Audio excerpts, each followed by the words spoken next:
So, hello everyone here. Time for a video game unboxing, right? Which I don't do that often. We actually rarely do because I think unboxing like a figure, right? Okay, we can look at this kind of figure.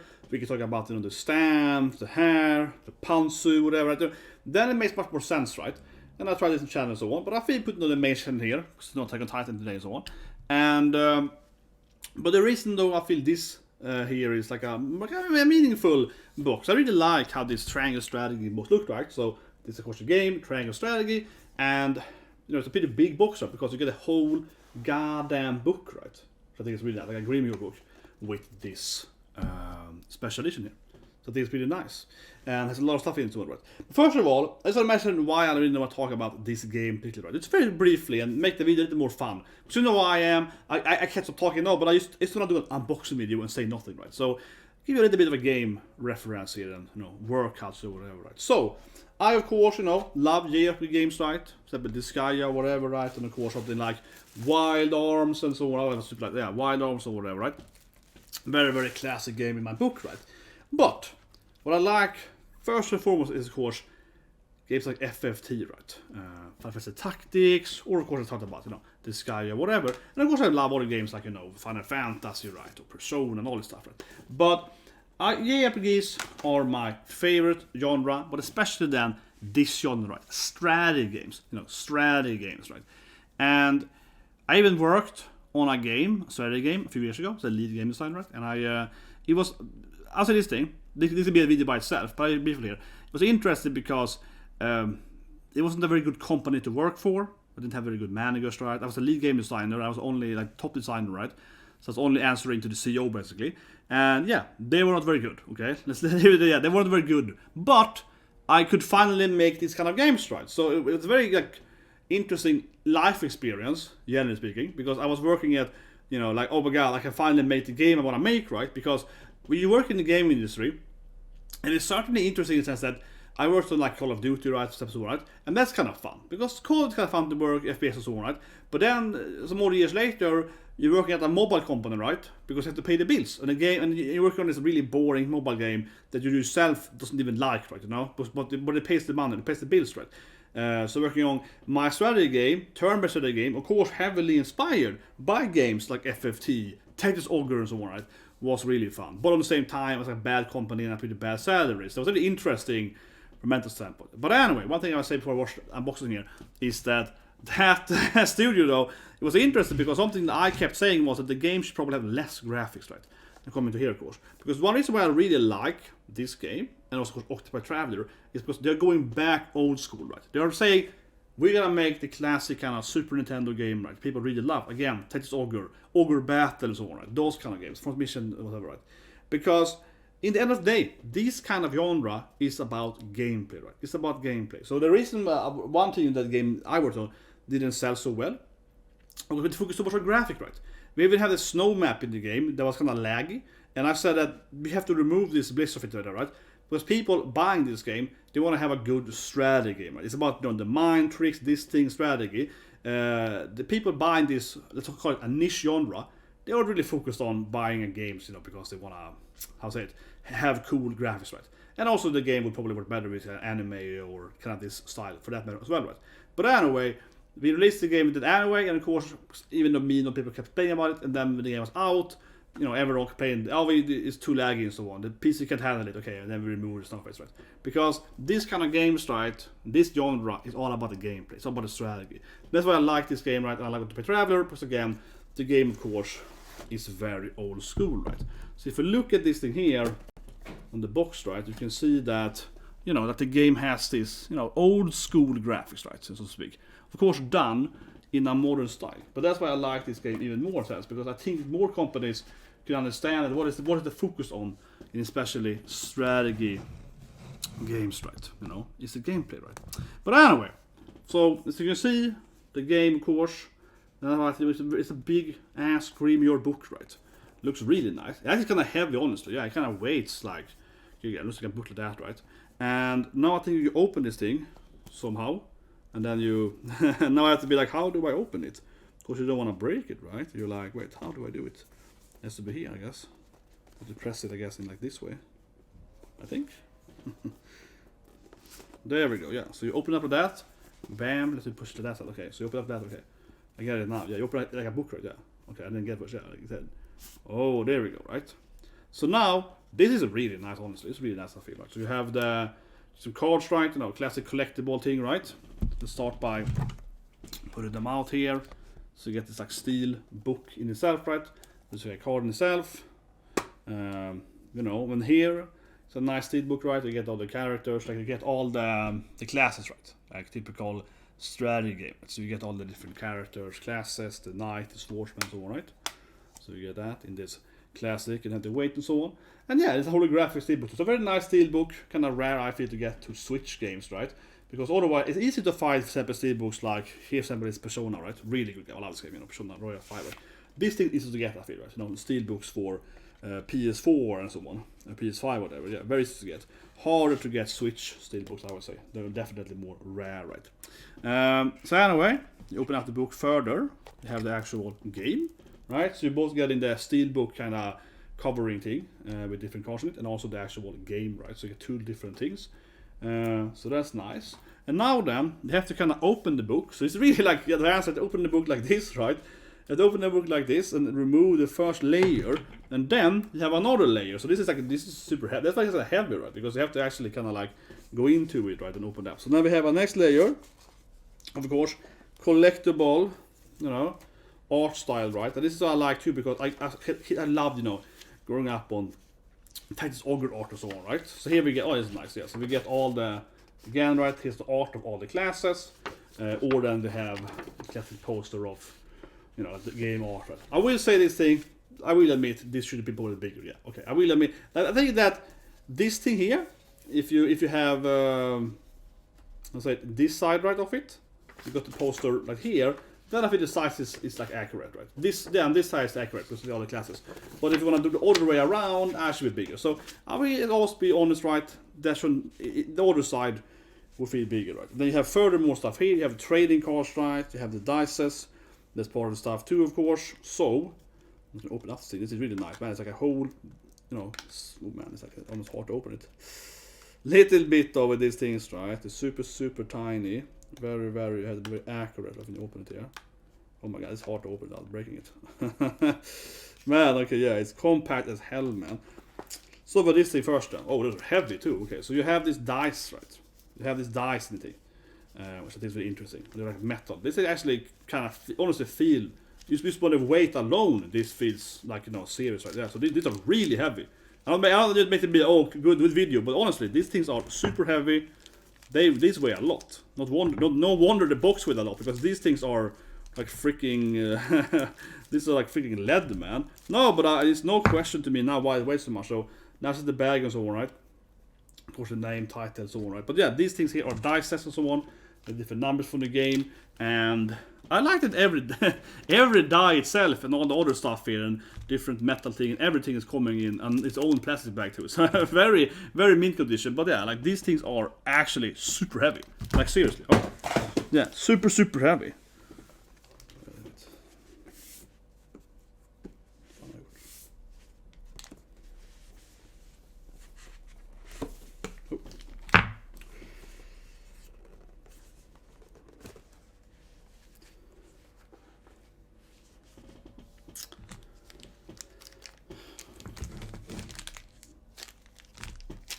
But yeah, seriously, if you hold them in your hand, you really feel like, man, this is like a freaking 1 kilogram. No, but this is weight a lot. This probably half the weight in this book thing was this dice. I'm like, man, it's super heavy. Det är lite mesigt. Men jag gillar den här SteelBooken, jag gillar hela den grejen. Jag sucker för allt det här. Jag bara känner att nu, fan. Open. This comes in good quality. Yeah, it's like, man, everything is really bagged up. And here we get the card game. This I think is actually really nice though. So you get like a unique deck, right? Of course it's kind of, I mean, of course it's hard to build, right? But seriously. So, yeah, I'm gonna open it now then. So when I say it as means possible, right? But you actually get the whole card deck, right? Every, you know, the ace and so on of all the characters. And this is really nice, I think, right? Too long video, you can open and look at every card, right? But yeah, so you actually get typical, you know, playing card game, right? Fitting for the team and so on. And of course every character is painted right on one of the cards, right? So I think that's really nice. Seriously, that's like this one actually one of the. So I like it because it's kind of focusing on being a nerd itself, right? So yeah, you're getting like a very, very unique card deck that you can only buy on this thing, right? Of course, just a playing card deck, but you know, it's a very, very unique card deck itself, right? And then you're getting this like die and all the stuff, right? So you're getting this like very, very heavy, and these are super heavy. So this is seriously there again. I keep saying it, but honestly, I never had a die in my hand that it is heavy.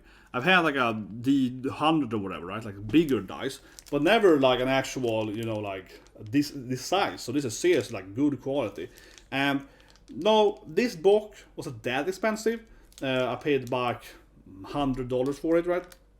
And the game costs like where I live about $60, so it's like $40 extra. So is it good price? I would say it's pretty good price, right? If you have the money. This dice is nice.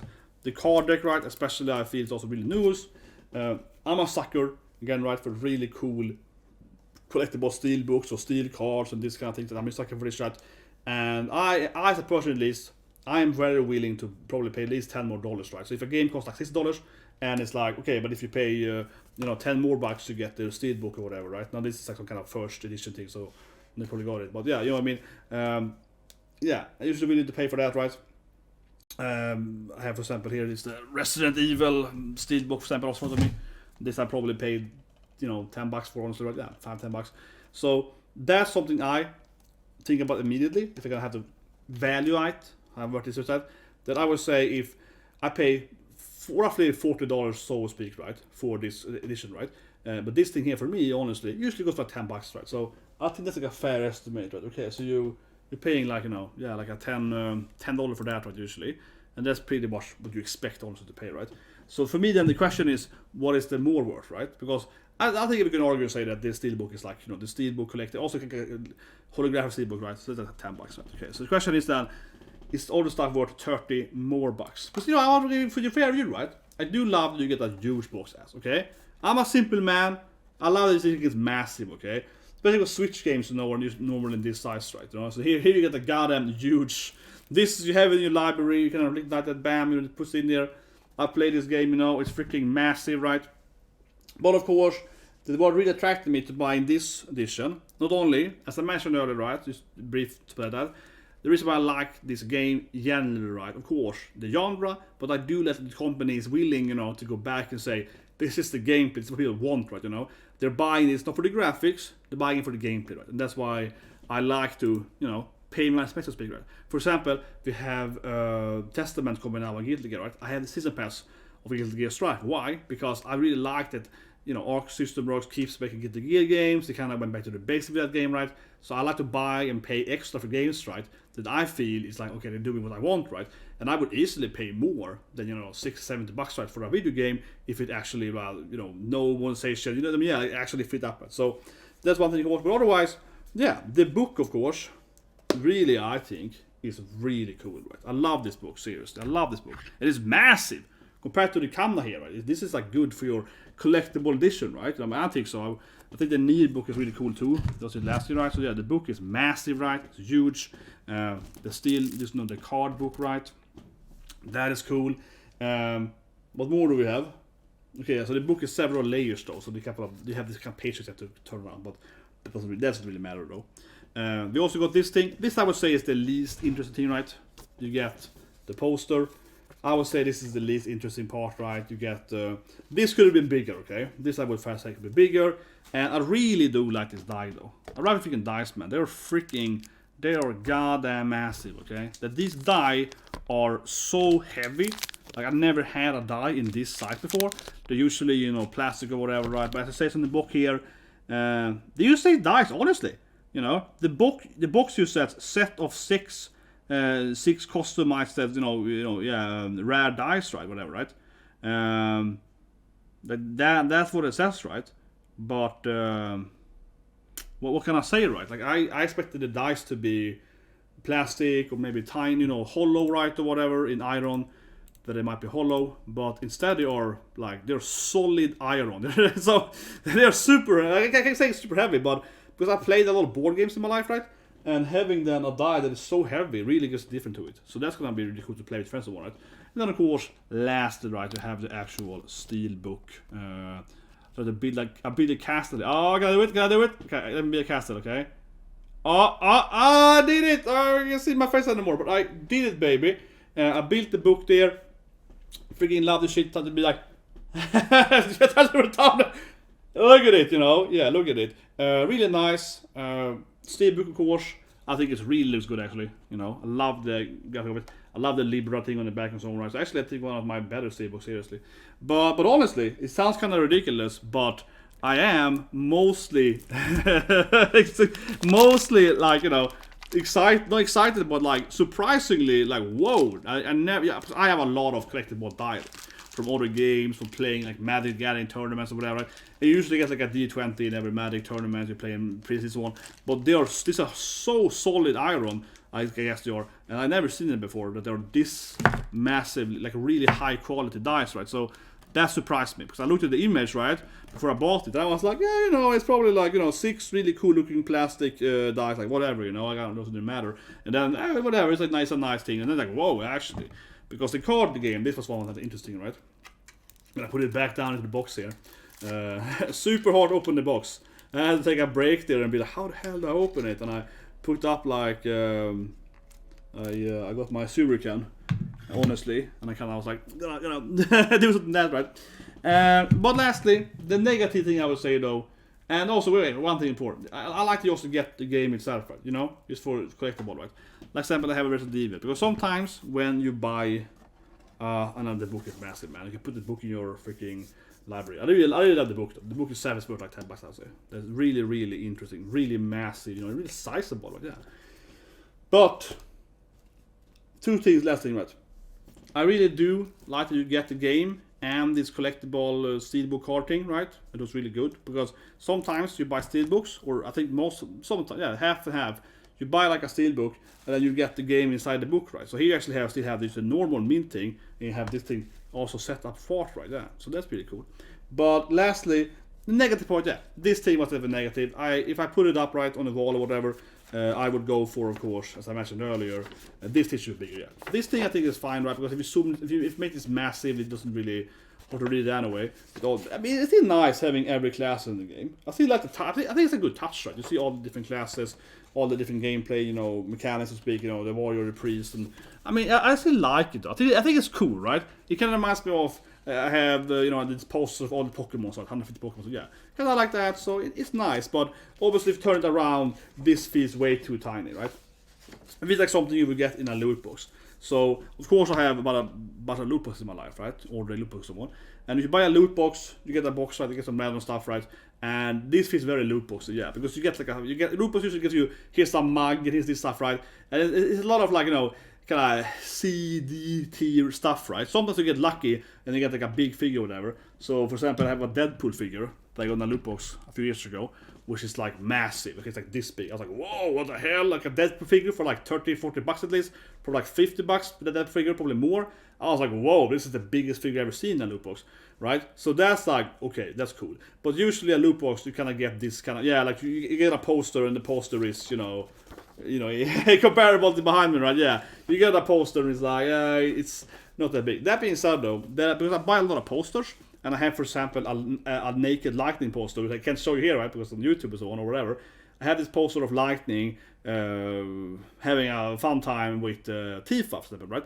This is about this size actually in for it, and that cost about like 12, 13 bucks or so, right, to buy it. So even if this is super tiny, you also have to pay like 10 bucks for this kind of poster store. It's kind of weird, but I think that's more an overpriced thing, that you're paying like 10 bucks or 5 to 10 bucks for this poster is actually probably we would pay, right, if you bought it separately. So it's actually, so I think the price range is probably pretty decent, right? Because I paid like 40 bucks for super heavy dice. The book itself, right, again, super big.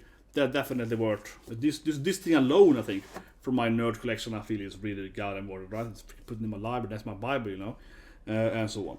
But anyway, guys, leave a comment, you know, about so on, right? What do you guys think? Of course, I can make 10 videos about talking about how much I dislike working and so on. No, but these kind of games, I like them, right? Because it reminds me so much how the game I worked on failed, right? So to speak, because it didn't sell enough. And the reason, the main was because, you know, the CEO was almost like, we're gonna make this graphics, we're gonna hire like 17 artists, right? I was like, oh, and the game, the graphic itself was this 3D thing, right? And it would have sold better as anime or like in this game, right? But you said focusing so much on that stuff instead of focusing on the gameplay, because my end point, right, is that the argument why do people buy this genre, tactical games, strategy games? It's very gameplay focused, right? You know, people still play like StarCraft. I still play StarCraft 2, you know, every now and then. And that game doesn't look very good today. It's like 10 years old, right? Because you play it for the gameplay. You don't play those games for graphics. Those, I think, you know, it's a difference between why do you play a game for, right? And I think especially then again, right, in tactical games, this kind of chessboard tactical games, right? The player is very focused on the gameplay. Yeah, I mean, it depends on the person, right? But I think that genre itself speaks to that niche gameplay thing. So I don't want to say it again, right? But that could be another video to do one day, complaining about that. But I think it's a very obvious thing that this genre is focused on gameplay. Anyway, guys, see you guys on the course again. Then there is Tactician today. I said that today I'm gonna make a video about the upcoming movie right, instead of talking about the anime, because the anime is not airing today on Sunday here because of some sport or whatever. But anyway, subscribe and have a great day.